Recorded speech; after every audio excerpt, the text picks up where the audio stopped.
गणेशाय नमः। ओम विष्णुवे नमः।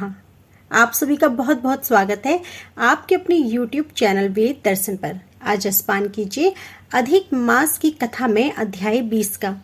इससे पहले के अध्याय में आप सभी ने सुना था कि पुरुषोत्तम मास के व्रतों के लिए नियम क्या है, पुरुषोत्तम मास में भोजन क्या करना चाहिए, क्या नहीं करना चाहिए और व्रती को व्रत में क्या मना है तथा इसका विधान क्या है। इससे आगे का अध्याय आप आज हमारी वीडियो में सुनेंगे, तो प्लीज वीडियो को अंत तक जरूर देखिएगा। धनवा राजा बोला, हे मुनियों में श्रेष्ठ, हे दीनों पर दया करने वाले, श्री पुरुषोत्तम मास में दीपदान का फल क्या है, सो कृपा करके मुझसे कहिए। श्री नारायण बोले, इस प्रकार राजा धनवा के पूछने पर अत्यंत प्रसन्न मुनियों में श्रेष्ठ वाल्मीकि मुनि ने हंसते हुए विनीत अत्यंत नर्म राजा धनवा से कहा, हे राजाओं में सिंह सदृश पराक्रम वाले, पापों का नाश करने वाली कथा को सुनिए, जिनके सुनने से 5 प्रकार के महान पाप नाश को प्राप्त होते हैं। सौभाग्य नगर में चित्रबाहु नाम से प्रसिद्ध बड़ा बुद्धिमान अत्यंत बलवान राजा था। वह क्षमाशील, समस्त धर्मों को जानने वाला, शील रूप और दया से युक्त ब्राह्मणों का भक्त, भगवान का भक्त और कथा के श्रवण में तत्पर, हमेशा अपनी स्त्री में प्रेम करने वाला, पशु पुत्र से युक्त, चतुरंगिणी सेना से युक्त, ऐश्वर्य में कुबेर के समान था। उसकी चंद्रकला नाम की स्त्री 64 कला को जानने वाली, पतिव्रता, महान भाग्यवती, भगवान की भक्ति को करने वाली थी। उसके साथ युवा चित्रबाहु राजा पृथ्वी का भोग करने वाला, बिना श्री कृष्ण के दूसरे देवता को नहीं जानता था। एक दिन पृथ्वीपति राजा चित्रबाहु ने दूर से ही आए हुए मुनियों में श्रेष्ठ अगस्त्य मुनि को देखकर पृथ्वी में दंडवत प्रणाम कर उनकी विधि पूर्वक पूजा की और भक्ति से आसन देकर मुनि श्रेष्ठ के सम्मुख बैठ गया। विनय से नम्र होकर मुनि श्रेष्ठ से कहा, राजा बोला, आज मेरा जन्म सफल हुआ, आज मेरा दिन सफल हुआ, आज मेरा राज्य सफल हुआ, आज मेरा ग्रह सफल हुआ, जो आप श्री कृष्ण चंद्र के सेवक आज मेरे ग्रह में आए हैं। आपसे देखा गया, मैं ताप पुष्ट से मुक्त हो गया। आपको हाथी घोड़े रथ से युक्त समस्त राज्य समर्पण किया। हे मुनिश्रेष्ठ, आप वैष्णव हो, आपके लिए कोई भी अदेय वस्तु नहीं है।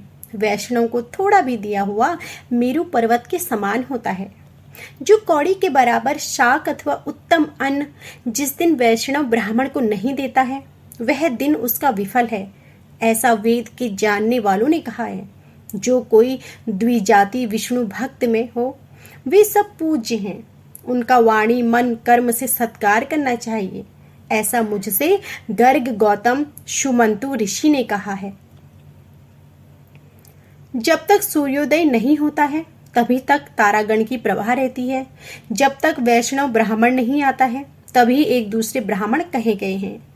अगस्त्य मुनि बोले, हे चित्रबाहो, हे महाभाग, हे नृप, इस समय तुम धन्य हो। ये सब प्रजा धन्य है जो तुम वैष्णव की रक्षा करते हो।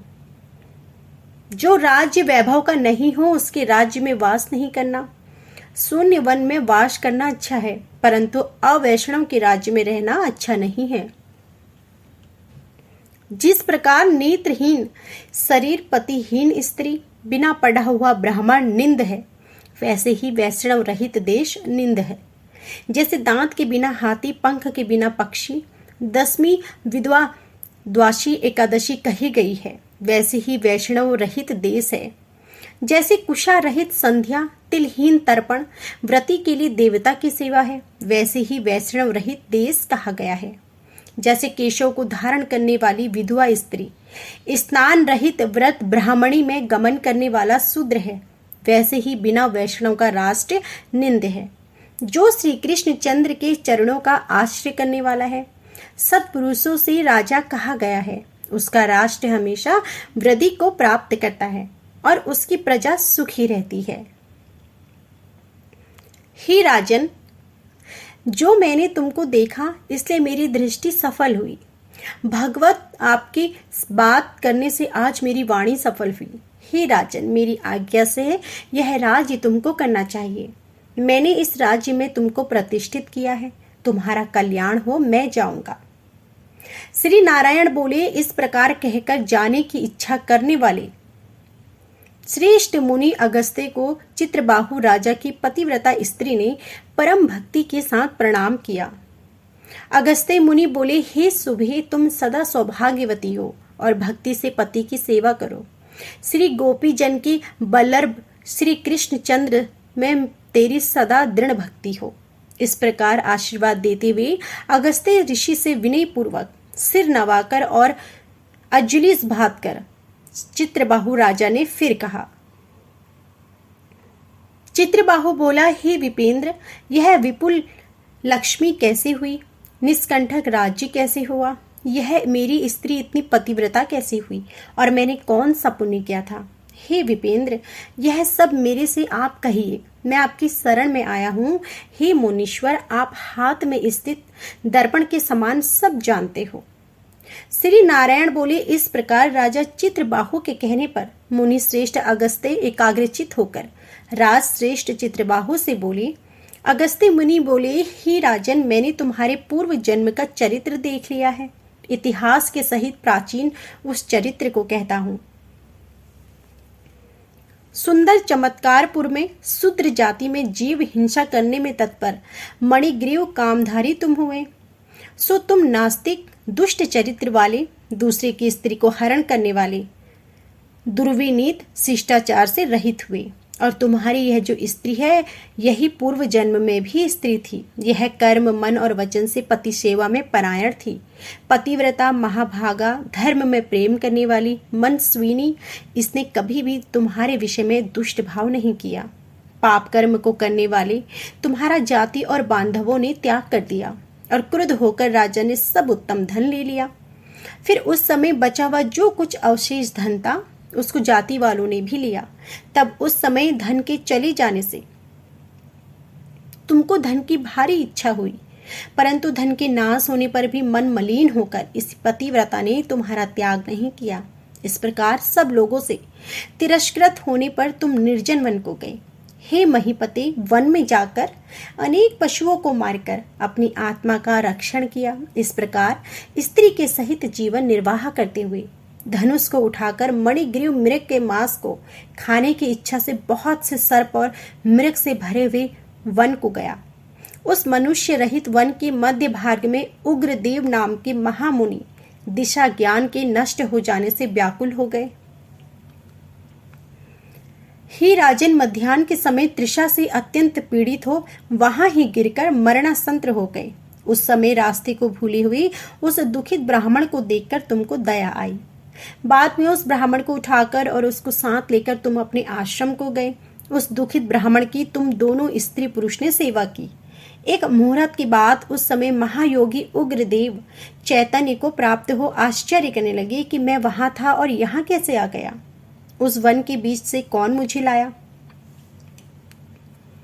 श्री नारायण बोले, मणिग्रीव ने उस ब्राह्मण से कहा कि यह सुंदर तालाब है, इसमें कमलिनी के पुष्प से सुगंधित शीतल जल है। हे ब्राह्मण, उस शीतल जल में स्नान करके मध्याह्न की क्रिया करके फलाहार करें और सुंदर शीतल जल का पान करें। इस समय मैंने रक्षा की है, आप सुख से विश्राम करें। हे मुनि श्रेष्ठ, आप उठिए और आप कृपा करने के योग्य हैं। अगस्त्य जी बोले, उस समय उग्रदेव ब्राह्मण श्रम रहित सावधान हो मणिग्रीव का वचन सुनकर तृषा से व्याकुल हो उठा। हे चित्रबाहो, मणिग्रीव की भुजा पकड़कर वट वृक्ष से शोभित तालाब के तट पर जाकर बैठ गए।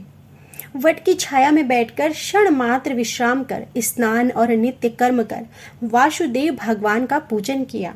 देवता पितरों को तर्पण कर सुंदर शीतल जल को पान कर उग्रदेव ब्राह्मण शीघ्र वट के मूल भाग में आकर बैठ गए। पत्नी सहित मणिग्रीव ने मुनिश्रेष्ठ उग्रदेव को नमस्कार किया और अतिथि सत्कार करने की इच्छा से विनय युक्त वाणी से बोला। मणिग्रीव बोला, हे ब्राह्मण, आज तुमको तारने के लिए आप मेरे आश्रम को आए। आपके दर्शन से मेरे सारे पाप नष्ट हो गए। इस प्रकार उस ब्राह्मण से कहकर प्रसन्न मणिग्रीव स्त्री से बोला, अरे सुंदरी, जो जो स्वादिष्ट पके हुए फल हैं उन आम्र फलों को तुम जल्दी लाओ, विलंब मत करो। हे सुभानने, और जो कुछ कंद आदि है उनको भी लाओ। इस प्रकार स्त्री अपने पति के वचन को सुन फलों को और कंदियों को लाकर हर्ष से ब्राह्मण के सामने रखती हुई मणिग्रीव फिर मुनिश्रेष्ठ से वचन बोला कि हे ब्राह्मण, इन फलों को ग्रहण कर मुझे स्त्री पुरुष को कृतार्थ करे। उग्रदेव ब्राह्मण बोला, तुमको मैं नहीं जानता हूं, तुम कौन हो, सो मेरे से कहो। विद्वान ब्राह्मण को चाहिए कि अपरिचित का भोजन नहीं करे। मणिग्रीव बोला, हे द्विज शार्दुल, मैं मणिग्रीव नामक शूद्र जाति का स्वजनों से जाति वाला अपनी बांधवों से त्याग्या हुआ हूँ। इस प्रकार शुद्ध के वचन को सुनकर प्रसन्न आत्मा से उग्रदेव ने फलों को खाया और बाद में जल को भी पिया। ब्राह्मण को सुख से बैठे देखकर मणिग्रीव उग्रदेव ब्राह्मण के पैरों को अपनी गोद में रखकर दबाता हुआ फिर वचन बोला। मणिग्रीव बोला, हे मुनिश्रेष्ठ, आप कहाँ जाएंगे? इस निर्जल जल रहित हिंसक जंतु से भरे हुए दुष्ट वन में कहाँ से आए? उग्रदेव बोला, हे महाभाग, मैं ब्राह्मण हूँ, प्रयाग जाना चाहता हूँ। इस समय रास्ता न जानने के कारण भयानक वन में चला आया हूँ। जगह जगह थकावट और प्यास के कारण क्षण भर में ही मरणासन जैसी मेरी दशा हो गई है। बाद में तुमने मेरे को प्राण दिया। हे मणिग्रीव बोला, तुमको मैं क्या दूं? हे मणिग्रीव, तुम दोनों स्त्री पुरुष ने किस दुख के कारण इस वन में आश्रय लिया है, उस दुख को मुझसे कहो, मैं उस दुख को दूर करूंगा। अगस्त्य मुनि जी बोले, इस प्रकार उग्रदेव ब्राह्मण के वचन को सुनकर अपनी स्त्री के सामने उस मुनीश्वर उग्रदेव की प्रार्थना कर दरिद्रता समुद्र को पार करने की इच्छा वाले मणिग्रीव ने अपने कर्म के भयंकर फलस्वरूप वृतांत को कहा। तो यह थी हमारी आज की संपूर्ण अध्याय। इससे आगे की अध्याय आप हमारी अगली वीडियो में जरूर सुनिएगा और उम्मीद है कि आपने इससे पहले के भी सभी अध्याय सुने होंगे। अधिक मास चल रहा है और इन्हीं अध्यायों में आपको पुरुषोत्तम मास के महत्व के बारे में पता चलेगा। इसमें दीप दान की विधि का वर्णन है, व्रतों के नियम का वर्णन है, व्रतों में क्या करना चाहिए क्या नहीं करना चाहिए, अधिक मास की कथा में सभी कुछ है। तो प्लीज़ थोड़ा सा समय निकालकर अधिक मास की कथाओं को जरूर सुनें। और यदि आपको हमारी आज की कथा पसंद आई हो तो प्लीज़ वीडियो को लाइक ज़रूर कीजिएगा। चैनल पर नए हैं तो चैनल को सब्सक्राइब करके बेल आइकन दबा दीजिएगा, जिससे कि आपको हर रोज नियम से सुबह के समय में अधिक मास की कथाएं सुनने को मिल सके। जय श्री कृष्णा।